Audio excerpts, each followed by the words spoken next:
Mauban Explorer po, isa na naman pong falls na may malapad na tampisawan ang aking ipapakita sa inyo.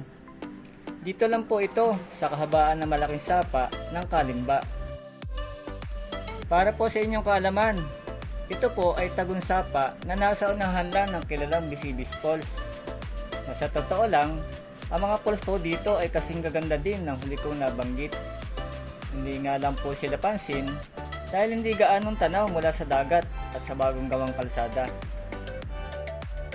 Sa ngayon lang po, sa obserbasyon po natin, bihira pa rin lang po ito mapuntahan ng mga tao para mapagpiknikan dahil wala pa tayo nakitang maalwang daanan patungo dito. Gayunpaman, kung nanaisin niyo pong maka-experience dito, ang pinakamagandang daanan ay pag magsisimula ng lakad mula po sa tabing dagat.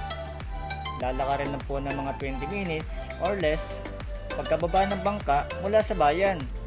At nasa 25 to 35 minutes lang pong biyahe ito sa dagat. Kailangan lang pong bigyan pansin ng barangay at ng lokal na turismo para tagin pa magkaroon ng maalwang daanan upang hindi mahirapan ang makakagustong pumasyal at mag-outing dito.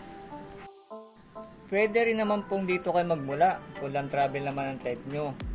Kaya nga lamang po, wala pang ibang opsyon para makaparito. Kung hindi magbaybay sapa kayo, paibaba, pero risky po para sa hindi pa sanay sa dami ng hassle.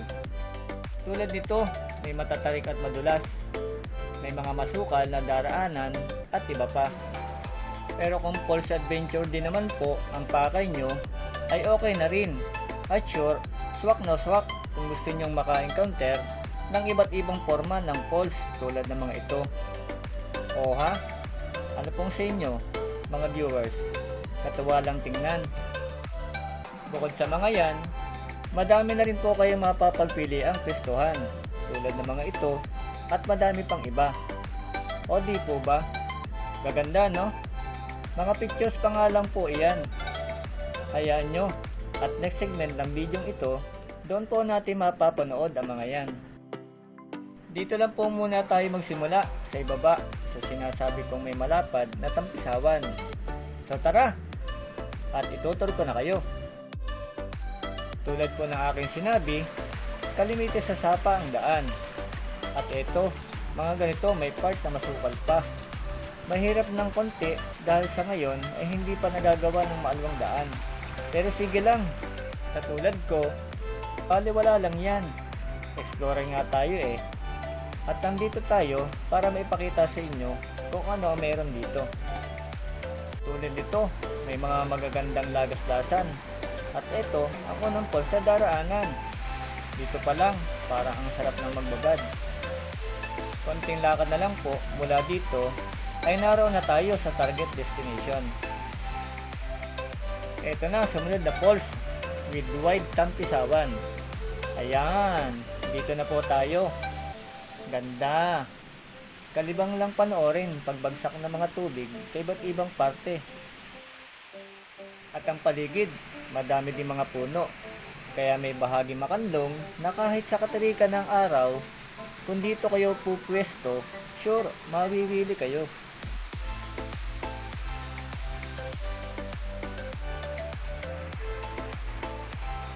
Kalibang lang tingnan, agos na mga tubig. Wow talaga, wala akong masabi. Ingat lang po kung maakit din kayo para makita ang overlooking niya. Sa magnanais po na makaabot dito, magmensahe lang po kayo. At basta bakante, sasamahan po namin kayo para ma-enjoy nyo rin ang lugar na ito. Dito po sa Kalimba Falls with First Tampisawan, Sitio Kalimba ng Barangay Cagsedos, Mauban, Quezon.